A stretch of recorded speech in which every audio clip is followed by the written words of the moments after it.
पवित्र सभा परब करता रोगसाक्षी जाल्ल्या निरपराधी बाळकांचो आनी खेरीतपणी भुरग्यां खातीर मागोवंक आयचो सेवाधर्म आमकां आपयता।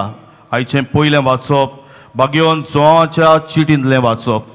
ह्या वाचपान देव म्हळ्यार उजवाड, ताचे सवें कसलोच काळोख ना। आमच्या मनीस असोकतायेन आमी पातकान पडटा, पूण जो मनीस आपले सवें पातोक ना म्हणटा तो आपणाकूच फटयता। तो एक फटकिरो अशें बागेवन जोआव आमकां उगडास करता। जेजून आपल्या रोगतान आमकां शुद्ध निर्मळ केल्यांत आनी तो करता। आनी जेन्ना आमचे पातोक आमी ओळखून घेता, देव आमकां आमची पातकां बक्षिता, कित्याक तो सगळ्या खोटेपणांत तो नपयत करता, कित्याक तो विस्वासी आनी प्रमाणीकपणान बोल्लोलो। बापा मुखार आमच्या पातकां खातीर विनंती करतलो एक शारोती आसा आनी तो जेजू क्रिस्त म्हूण बागेवन सुवाव आमकां उगडास करता।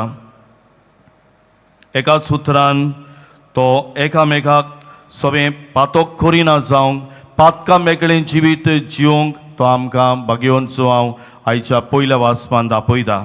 आयच्या वांजलांत जें आमी निकतेंच आयकलां तातूंत बागेवन झुजेच्या काळजीदारपणाची खबर आमकां मेळटा।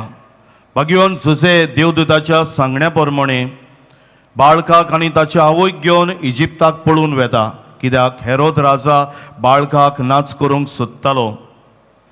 विद्वानांनी आपणाक फटयलो अशें पळयल्या उपरांत बेतलहेमांत आनी सोर भोंवतणी आसलोल्या सुपुल्ल्या बाळांक हेरोद राजा मारूंक हुकूम दिता। आनी आयच्या वाचपांत आमी पळयलां, रामा गांवांत एक साद आयकूंक आयलो, मोठ्ठे रडणे आनी विलाप। राकेल आपल्या भुरग्यांक रडटाली आनी ती ना जाली म्हूण बुजवण घेनासली।